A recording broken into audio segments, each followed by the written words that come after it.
येणारी निवडणूक ही ठाकरेंची शेवटची निवडणूक असेल। निवडणुकीनंतर त्यांच्याकडे कार्यकर्तेही राहणार नाहीत, अशी टीका मंत्री रावसाहेब दानवे यांनी केली आहे। तर 16 तारखेला ठाकरे बंधूंचं अस्तित्व संपलेलं असेल, अशी टीका भाजपचे नेते किरीट सोमय्या यांनी केली आहे। तर भाजपचे दोन नेते किरीट सोमय्या आणि रावसाहेब दानवे यांनी ठाकरे बंधूंवर टीका केली आहे।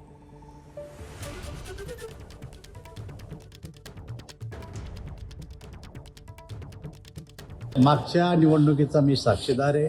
त्या काळामध्ये मी भारतीय जनता पक्षाचा अध्यक्ष होतो। एकत्र सरकार चालवत असल्यामुळं आमच्या नेतृत्वाने निर्णय केला की महापालिका गेले अनेक वर्ष त्यांच्याकडे आहे आणि आपण एकत्र सरकार चालवतो तेव्हा त्यांच्याकडे ती महापालिका राहू द्याव आणि म्हणून ती महापालिका त्यांच्याकडे ठेवल्या गेली नसता मागच्याच काळात महापालिका ही भारतीय जनता पक्षाच्या ताब्यात आली होती आणि आता ही निवडणूक ही त्यांची शेवटची निवडणूक आहे। या निवडणुकीनंतर त्यांच्याजवळ असलेले कार्यकर्ते हे आपल्या सोयीनं दुसऱ्या पक्षात जातील। तो पक्ष आता शेवटची निवडणूक लढतोय।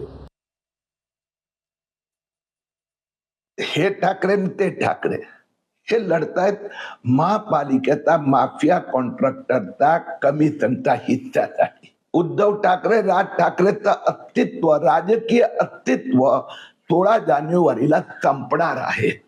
म्हणून मराठीच्या नावाने स्वतःच्या अस्तित्वाची लढाई आहे। स्वतःचा माफियागिरी माफिया कॉन्ट्रॅक्टरचे पार्टनरशिप उद्धव ठाकरेंनी अजूनपर्यंत उत्तर दिले नाहीयेत। आदित्य ठाकरेंनी त्यांचा मित्र पार्टनरने 10,000 रेमडेसिवीर कोविड काळात बांद्राच्या बंगल्यावर पोहोचवले होते। एबीपी माझा, उघडा डोळे बघा नीट।